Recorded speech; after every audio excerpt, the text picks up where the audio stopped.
우리 그림에서 이제 조금 이 오봉도를 보면서 좀 사람들이 특이하게 생각하는 부분 중에 하나가 바로 바다의 표현이죠. 여기 보시면 바다가 이렇게 황색으로 표현되어 있습니다. 폭포가 이렇게 있고요. 이제 파도도 치는 이런 모습인데, 이것은 사실 우리가 알고 있는 일반적 상식과 조금 어긋나는 표현이라고 할 수 있습니다. 다시 말하면 바다 하면 우리가 대부분 파란색을 떠올리게 되죠. 그죠? 근데 파란색의 바다를 이렇게 황색으로 칠했다는 것이 좀 신기하고 특이하다고 할 수 있겠죠. 바로 이런 상식적인 문제들 때문에 어떤 사람들은 이게 바다가 아니라 뭐 언덕이나 뭐 구릉이지 않을까 뭐 이렇게 해석을 하는 사람도 있지만 여기는 두 가지 문제가 있습니다. 하나는 뭐냐면 여타의 궁중해와 다른 그림이죠. 이거 말고 궁중해가 여러 궁중해가 있는데 거기에도 바다가 많이 표현되어 있습니다. 그런 바다가 표현되어 있는데 그런 바다의 표현과 거의 동일하고요. 또 하나는 땅이라든가 언덕이라든가 구릉을 표현하는 데 있어서 이런 방식으로 표현하는 전례는 없어요. 다른 그림에서. 그렇기 때문에 이것은 땅 혹은 언덕이라고 보기는 어렵습니다. 아무 근거가 좀 희박하죠. 그리고 무엇보다 이렇게 파도가 그려져 있잖아요. 뭐 땅에서 파도가 친다는 것은 그게 더 말이 안 되는 것이죠. 그렇다면 왜 이런 식으로 황색의 바다를 표현했을까? 이제 이게 가장 중요한 문제입니다. 우리는 보통 이제 일반 사람들이 생각하는 바다의 색은 파란색이죠. 하지만 엄밀히 따지면 과학적으로 이제 접근을 한다 하더라도 이 물은 무색 무취예요. 물에 무슨 색깔이 있고 무슨 향이 있겠습니까? 그러니까 바다색이라고 하는 것도 사실은 주변에 우리가 알고 있기는 이제 하늘의 어떤 그런 색조가 비쳐서 이렇게 바다 쪽으로 비쳐서 푸른색으로 보인다 뭐 이런 것이 일반적인 상식이고, 또 이제 이렇게 하다 보면 사실 주변 환경에 의해서 바다색은 시시각각 변하는 것이 일반적이죠. 우리가 뭐 알고 있는 상식에서도 보면 뭐 홍해라는 바다도 있습니다. 뭐 붉은기가 조금 있는 이런 바다도 있고, 심지어는 흑해, 아주 이렇게 거무틱틱한 이런 느낌의 바다도 있고요. 아주 연한 어떤 파란색 이런 바다도 있고, 약간 녹색에 가까운 바다도 있습니다. 심지어는 뭐 하늘이 이렇게 흐린 날이거나 이럴 때 오는 바다의 색도 달라지고, 그 다음에 아주 큰 태풍이 불거나 폭풍우가 쳐서 바다가 막 뒤집히는 경우가 있죠. 이럴 때 또 느껴지는 바다도 틀립니다. 깊은 바다의 색깔이 틀리고요, 얕은 바다의 색깔이 틀립니다. 밑에 산호라든가 뭐 이런 것이 많이 있을 때의 바다색도 달라지고, 심지어는 뭐 이렇게 프랑크톤이 많이 생기는 녹조 현상이죠. 일종의 이럴 때 또 보여지는 바다색도 다릅니다. 어디서 본 기억이 나는데, 지금은 이제 어업 기술이 발전해서 뭐 이렇게 전파를 쏴서 뭐 소나라고 하죠. 뭐 이런 것들을 쏴서 이제 물고기가 어디에 좀 있고 뭐 어느 깊이에 좀 있고 뭐 이런 것들을 찾아낸다고 하지만, 그런 기술이 없었던 옛날에는 아주 훌륭한 어부들은 이렇게 이제 고기를 찾았다고 하죠. 이렇게 산이나 언덕 위에 올라가서 저 멀리 바다를 보고 그 바다색이 변하는 것에 따라서 뭐 조기떼가 온다든가 혹은 멸치떼가 오는지를 알았다고 하죠. 그러니까 그 바다도 다양한 색을 가지고 있다라고 하는 것이 일반적인 생각입니다. 그래서 그 바다의 색은 엄밀히 따져보면 딱 고정되어 있는 것은 아닙니다. 그 바다라고 하는 것은 그 바다를 끼고 살아가는 사람들의 어떤 정서적 혹은 문화적 혹은 사회적인 어떤 그러한 가치와 연결되어서 규정되어지는 것이 바다색이라고 할 수 있습니다. 만약에 이제 이렇게 생각해 볼까요? 뭐 바다가 이렇게 폭풍우가 치고 파도가 높아서 사람이 빠져 죽거나 혹은 뭐 배가 뒤집히거나 뭐 이랬을 때 보이는 바다색이 있을 거죠. 또 하나는 아주 잔잔하고 물고기가 많이 잡히고 사람한테 많은 혜택을 주는 그런 바다색이 있을 것입니다. 그러면 사람들은 사람한테 불리한, 유익하지 않는 이런 바다색은 제외를 하고 인간한테 유리한 또 도움이 되는 그러한 바다색을 선택을 할 것입니다. 그리고 그것이 바다의 진정한 색이라고 생각할 수도 있죠. 우리가 이제 일반적으로 알고 있는 바다의 색은 보통 이제 아이들이나 어른들한테 바다색을 칠하라고 하면 이제 파란색을 칠하게 되는데, 이 파란색의 바다는 서구 문명하고 관련되어 있습니다. 서구 문화하고 관련되어 있는 거죠. 보통 우리가 이제 서구에서는, 서양에서는 이 파란색의 바다, 혹은 파란색은 어떤 유토피아, 혹은 이상세계의 상징으로 이렇게 수용을 했습니다. 예전에 본 영화, 뭐 이런 블루 라군, 뭐 이런 식의 영화를 본 적이 있는데, 젊은 남녀가 이렇게 뭐 무인도에 이렇게 불시착을 하고, 거기서 둘이가 이렇게 서로 사랑도 하고, 서로 이제 갈등도 겪어가면서 이렇게 살아가는 뭐 이러한 영화를 본 적이 있는데, 거기서 이제 보여지는 바다색이 아주 이렇게 푸른 바다죠. 이렇게. 그 내용이 뭐 어떠할지는 잘 모르겠습니다. 대략적 형식을 보면 마치 에덴 동산 이야기처럼 들리죠. 에덴 동산에 아담과 이브가 이렇게 있고, 그것이 우리가 잃어버린 낙원, 뭐 이렇게 표현하는 사람도 있는데, 그런 어떤 낙원의 개념, 이상세계, 파라다이스, 유토피아, 뭐 이런 그 개념으로서의 이 파란색의 바다, 뭐 이렇게 수용하는 측면이 있다는 것이죠. 또 하나는 일종의 뭐 소비, 혹은 향락, 혹은 휴양지, 이런 개념에서의 파란색의 바다를 생각을 합니다. 사람들은. 뭐 이렇게 한번 이렇게 그런 모습을 떠올려 보면 이런 거 있잖아요. 이렇게 야자수가 이렇게 있는 뭐 이 섬에, 바다가 보이는 이 섬에서 뭐 이 파라솔 같은 걸 놓고 이렇게 앉아서 선글라스 끼고, 그 다음에 그 뭐라고 하나, 이렇게 우산이 꽂혀 있는 칵테일을 마시면서 바라보는 바다의 색깔, 이런 것이 아주 이렇게 맑고 푸른 바다의 색이라고 할 수 있습니다. 이것은 어찌 보면 뭐 우리가 휴가지거나 혹은 이렇게 일종의 소비 문화 뭐 이런 거하고 좀 관련되어 있는 뭐 그런 데를 가거나 그런 생활을 할 수 있는 사람들이 사실은 뭐 아주 일부의 부자들 외에는 상당히 어렵죠.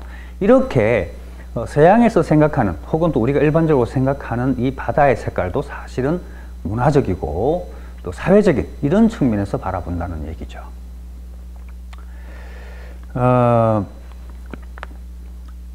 조선시대는 아무래도 지금처럼 교통이 많이 발전하지 않았기 때문에 다양한 뭐 바다를 볼 수 있는 기회는 많지 않았을 겁니다. 우리가 지금 이렇게 한번 생각을 해보시죠. 우리 한반도는 삼면이 바다로 이렇게 둘러싸여 있다고 하죠. 그런데 조선시대 입장에서 봤을 때 이제 동해가 있습니다. 동해가 있는데, 이 동해는 사실은 우리가 뭐 태평양하고 이렇게 연결되어 있잖아요. 태평양하고 연결되어 있고, 또 하는 아주 넓은, 그야말로 태평양입니다. 큰 바다죠. 그리고 아주 깊어요. 그리고 수온도 차고, 그렇기 때문에 조선시대의 입장에서 봤을 때는 이 동해라는 바다가 별로 쓸모가 없는 바다입니다. 일단은 뭐냐면, 바다라고 하는 것이 이렇게 어떤 사회에 좋은 가치가 되려면 일단 뭐 사람과의 관계가 있어야 돼요. 그러니까 뭐 동해에서 뭐 더 이상 나아갈 데가 없잖아요. 뭐 그 태평양을 건널 만한 능력은 없었고, 그 당시에 이 항해 기술 자체가 고작 뭐 있는 섬이라고 해봤자 울릉도하고 독도인데, 뭐 그 당시에 조선시대 때 울릉도와 독도가 우리의 땅이라고 하지만 그렇게 중요한 섬은 아니었다, 이런 얘기죠. 그러니까 또 이제 거기에서 날 수 있는 어족이라고 하는 것도, 우리가 뭐 일제시대를 전후로 해서 이렇게 지금까지 보면 주로 뭐 오징어가 가장 많이 잡히고요. 또 그 다음에 명태, 뭐 이런 정도가 잡히는 건데, 예전에 조선시대의 어업기술로 사실 명태나 오징어를 잡기도 힘들었을 거예요. 어찌 보면. 원래 이 어업기술이라는 게, 예를 들어서 뭐 우리가 서해를 한번 보자고요. 그러니까 뭐 이 조기잡이를 하는 모습을 봤는데, 조기가 올라오면 뭐 그물을 던져서 이렇게 잡는다기보다는 그 조기떼가 지나가는 길목에 그물을 설치해 놓고, 거기가 설치해 놓고 그것이 이렇게 오다가 이렇게 걸려드는 뭐 이런 형식의 물고기 잡이를 이제 많이 했었죠. 그렇게 생각한다면 동해에서 깊은 바다에 사는 오징어라든가 명태를 잡는 일은 결코 만만하지 않았을 거라고 생각을 합니다. 그러니까 엄밀히 따져보면 동해는 별로 이렇게 풍족한 어족 자원도 별로 없고, 그 다음에 거기서 무슨 다른 나라와 교류를 하거나 교육을 할 수 있는 그러한 환경의 바다도 아니었다는 얘기죠. 그러니까 동해 바다가 사실은 조선시대에는 별 쓸모없는 바다였다고 볼 수 있고요. 그 다음에 이제 남해가 있죠. 이 남해 바다는 굉장히 많은 섬들로 이루어져 있습니다. 뭐 어떤 사람들은 우리나라가 이 다도해 때문에 세계에서 한 5번째 드는 많은 섬을 가진 나라라고 얘기하는 사람도 있지만, 일단 이 남해 바다는 일단 한양으로부터 너무 멀어요. 조선시대 입장에서 본다면 너무 멀죠. 둘째는 남해 바다가 그 가치를 가지려면 해상무역이 이렇게 좀 일어나야 됩니다. 해상무역을 하면 이를테면 이 남쪽에서부터 시작해서 이렇게 중국의 연안가를 따라서 이제 이 대만이라든가, 그 다음에 이제 필리핀, 그 다음에 뭐 이를테면 뭐 그 말라카 반도 쪽으로 이렇게 같이 이 해안 쪽을 붙어 들어가면서 이렇게 국제 무역을 한다면 남해는 굉장히 중요한 바다였을 겁니다. 하지만 조선 시대는 상업이 발전한 나라가 아니었죠.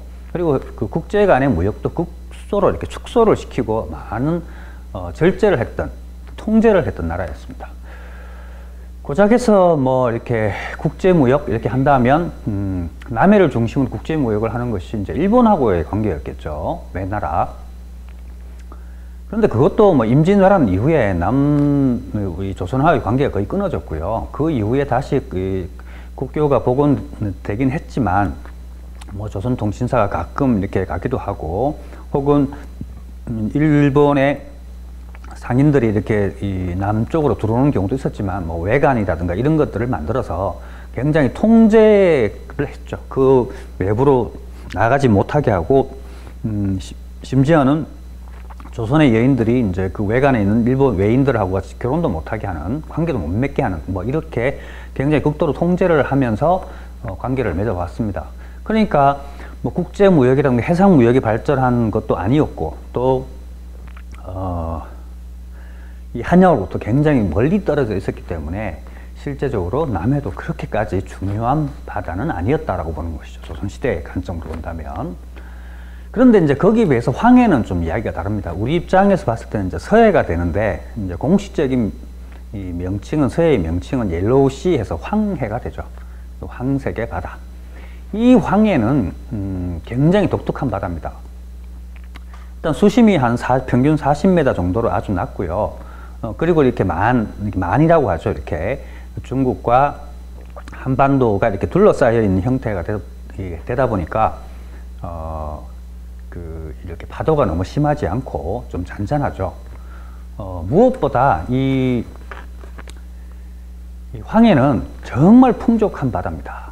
그러니까 우리가 압록강 끄트머리부터 시작해서 저 해남까지 이거를 이렇게 황해의 길이를 직선 거리로 잡으면 대략 한 650km 정도, 이런 정도 길이가 나오는데, 한반도 모양을 많이 보셨겠지만 이 동해 쪽은 이렇게 미끈하게 빠지잖아요. 그런데 거기에 비해서 이 황해 쪽은 굉장히 꼬불꼬불, 해안선이 아주 꼬불꼬불합니다. 이렇게 이런 꼬불꼬불한 해안선을 따라서 거리를 측정하면 약 4,700km가 나와요. 엄청나게 긴 거죠.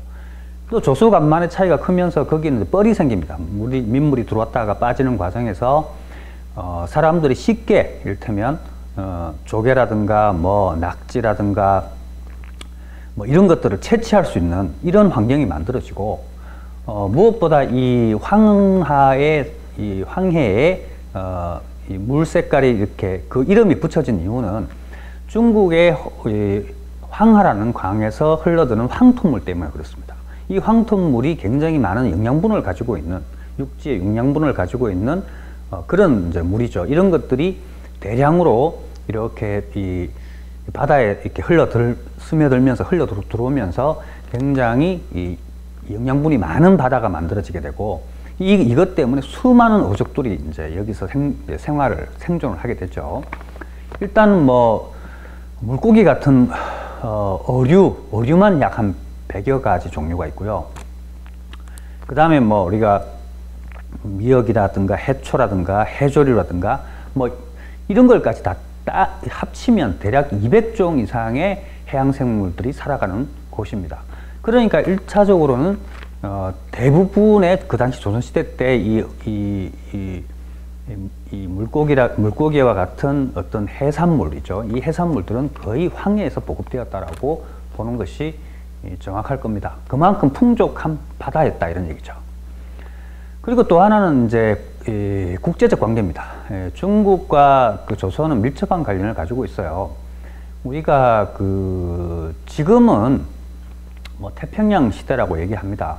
그 태평양을 중심으로 해서 이렇게 미국이라든가 또 우리나라, 일본, 또 뭐 러시아, 뭐 이런 중국 이런 다양한 나라들이 열강들이 이렇게 포진되어 있고, 이것을 중심으로 뭐 세계의 흐름을 이렇게 바꿔가거나 또 세계적인 발전이 일어나는 뭐 이런 시대적 흐름이 있기 때문에 태평양 시대라고 표현을 하고, 태평양 쪽으로 붙어 있는 이런 나라들이 어떤 큰 역할을 하는 뭐 이런 시대라고 볼 수 있는데, 조선 시대에서는 이 한반도는 사실은 변방이었습니다. 변방이고, 열하일기를 지은 연암 박지원 선생이 이제 쓴 글에도 보면 스스로도 뭐냐면 조선은 변방국과 주변국이다. 저 동쪽 중국을 중심으로 본다면 저 동쪽 끝에 붙어 있는 어찌 보면 별 볼 일 없는 나라다. 뭐 이렇게 이제 인식을 했다는 것이죠. 뭐 사상적인 측면을 떠나서 일단 지정학적 위치가 그러하다는 얘기죠. 그런 입장에서는 중국이라고 하는, 중국이 단지 뭐 이렇게 민족주의 관점에서 어떤 한족 이렇게 보지 말고, 그 당시는 세계의 중심이잖아요. 지금 미국이라는, 우리가 이제 19세기, 18세기가 유럽이 중심이었다면, 뭐 지금 20세기를 넘어가면서부터는 미국이라는 나라가 세계 중심, 뭐 이렇게 보듯이 중국도 그런 개념으로 좀 이해를 하시는 게 좋을 것 같고요. 이 중국이 중심이었고, 그 중국으로부터 선진 사상과 선진 문명을 수용을 했습니다. 그것이 수용되지 않으면 고립돼서, 섬처럼 고립돼서 이제 망해갈 수밖에 없는 것이었기 때문에 중국과의 교류가 굉장히 중요했습니다. 그래서 그 대부분의 그 중국과의 교류는 뭐 사신단을 통해 가지고 이렇게 육지로 가는 경우도 있지만, 아무래도 이제 많은 물건이라든가 사람을 짓고 한 번에 이렇게 이동할 수 있는 이런 길은 황해를 통해서 중국으로 바로 들어가는 이 길이 가장 편리하고 가장 정확한 길이라고 할 수 있죠. 그래서 황해는 바로 국제교류가, 중국과의 국제교류, 중국으로부터 새로운 선진 문명을 수용하는 그러한 어떤 길, 그러한 창구로서의 역할을 했다고 할 수 있습니다. 이런 차원에서 본다면 조선시대의 선비들이나 지배층들이죠. 선비들이나 혹은 하원들이 보는 바다, 조선에서 가장 필요한 바다, 그 필요한 바다는 황해였을 거라는 것이죠. 우리가 황해라고 해서 황해라고 해서 바다가 완전히 황색은 아닙니다. 뭐 땅 같은 이렇게 황색은 아닌데, 이 황하에서 흘러드는 이 황토물이 스며들게 되면 아무래도 그 바다색이 상당히 많이 바뀌죠. 제가 뭐 저뿐만 아니라 많은 사람들이 이제 서해를, 황해를 많이 가보셨을 거예요. 뭐 휴가를 가거나 이러저러한 이유로 가보셨을 텐데, 사실 이 황해에서 푸른 바다를 본다는 건 불가능해요. 거의 뭐 이렇게 너무 틱틱한 바다라고 볼 수 있죠. 저도 한 번도 맑은 바다를 본 적이 없습니다. 그냥 놔두면요, 이게 뻘색이, 가까운 바다는 뻘색이 이렇게 보여가지고 시커멓게 보이는 게 태반이고요. 그 다음에 그 황토물이 유입돼서 또 하늘에 비치는 파란색하고 합쳐져 가지고 약간은 또 검정색도 합쳐져서 이렇게 뭐라고 해야 되나, 좀 이렇게 회색기가 들어가 있는 황색, 그죠? 이런 느낌의 이제 색들이 있거나, 혹은 뭐 녹색이 좀 끼어가지고 회색, 혹은 뭐 황갈색, 혹은 황록색, 뭐 이렇게 주로 많이 보이게 됩니다. 그래서 우리가 일반적으로 생각하는 푸른색의 바다는 황해에서는 볼 수가 없죠. 아마도 그 황이라는 명칭이 그러하듯이 조선시대 사람들은 그 황해를 문화적으로 혹은 정신적인 개념으로 수용했기 때문에 여러 좀 이렇게 완전히 황색은 아니었다 하더라도 딱히 이제 시각적으로 보이는 하나의 색으로 규정을 하라 이렇게 한다면 황허강에서 흘러드는 그런 그 황토물과 결합해서 그것을 황색으로 수용을 했을 것이다. 이렇게 이제 바라보는 것이죠. 이것이 문화적으로 바다를 수용하는 일반적인 방식이라고 할 수 있습니다. 바로 그러한 그 바다색이 이제 여기에 표현되어 있다고 볼 수 있죠. 이 그림은 왕을 위한 특화된 그림이긴 합니다만 이 내용은 조선시대 조선이 추구하는 이상적 가치가 포함되어 있는 것이죠. 그러니까 굉장히 그 정신적인 가치를 가지고 있습니다. 바다색이 실제와 틀리다 하더라도 이 바다가 조선시대 사람들이 어떤 바다를 추구했는가, 다시 말해서 풍족하고 그 다음에 어떤 교류가 일어나고 좋은 가치가 만들어지는 그런 개념으로서 바다색을 규정을 했기 때문에 이렇게 황색으로 표현했다고 할 수 있겠습니다.